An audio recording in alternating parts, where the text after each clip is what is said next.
وجہ کیا ہے اس کی؟ جب عورتوں کا یہ عالم ہے کہ انہیں بال دیے دو، میں مثال دے دو، یہ تو صرف عورتوں کا ہے۔ وہ بچے جو نابالغ ہو، اسلام نے انہیں بھی بڑے بال رکھنے کی اجازت نہیں دی ہے، کیونکہ جب بال بڑے ہو جاتے ہیں تو ہم مثل عورت لگنے لگتا ہے۔ تو اعلیٰ حضرت فرماتے ہیں نابالغ بچہ جس کے بال بڑے ہو اور ذہن بٹکے اس کی طرف دیکھنا حرام شریعت نے رکھا ہے۔ تم کہاں گھوم رہی ہو؟ کہاں ہمارا جسم ہماری مرضی؟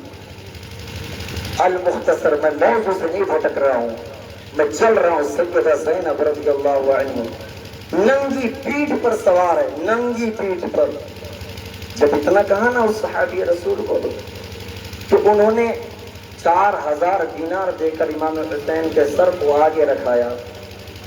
اس وقت ایک یزید نے کہا کہ اے لوگوں دیکھ لو، ہماری فوج جیت گئی ہے، امام حسین کو کاٹ ڈالا گیا ہے، ان کی فوج کو پسپا کر دیا گیا ہے۔ اس وقت ان مجمع میں سے، ان نفوس قدسیہ میں سے ایک نے کہا تھا جسے سیدہ زینب کہا جاتا ہے، انہوں نے کہا تھا اے جاہل، اے عزت تو کہتا ہے ہم جیت گئے، ذہن نظر اٹھا کر دیکھ، جب زندہ تھے تب بھی آلہ، آج ہم شہید ہو گئے تب میرے بھائی کا سر اعلیٰ ہے، تم سے اعلیٰ میرے بھائی کا سر ہے۔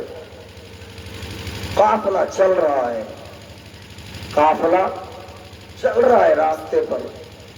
سنیے ذرا، یہ باجا جو بجتے ہیں، باجا، خوب ڈھول تاشے کی آواز آ رہی تھی، بڑے دھوم دھام سے، خوب شور و گل۔ ایک نابینا تھا۔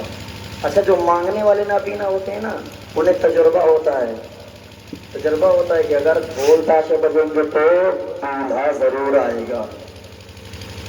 آج کل کے تو سمجھ گئے ہیں کہ یا تو محرم میں بجے گا یا شادی میں بجے گا، لیکن پہلے کے جو تھے انہیں پتا تھا کہ اگر ڈھول بجے گا زمانہ جاہلیت میں تو شادی ہوگی تبھی بجے گا۔ وہ بوڑھا اپنے بیٹے سے کہنے لگتا ہے کہ لگتا ہے بڑی دھوم دھام سے دولہا بڑا ہوگا، برات بڑی ہوگی، خاندان والے ہوں گے، دولہا بڑا اعلیٰ ہوگا۔ بیٹا چلتے ہیں ذرا دروازے پر چل کر دیکھتے ہیں آخر برات کس کی ہے، آخر دولہا بنا کون ہے۔ باجے اتنے بج رہے ہیں، گلیاں اتنی سجی ہیں، لوگ اتنا دھوم دھام مچا رہے ہیں، آخر کچھ تو الگ ہوگا۔ اللہ اکبر۔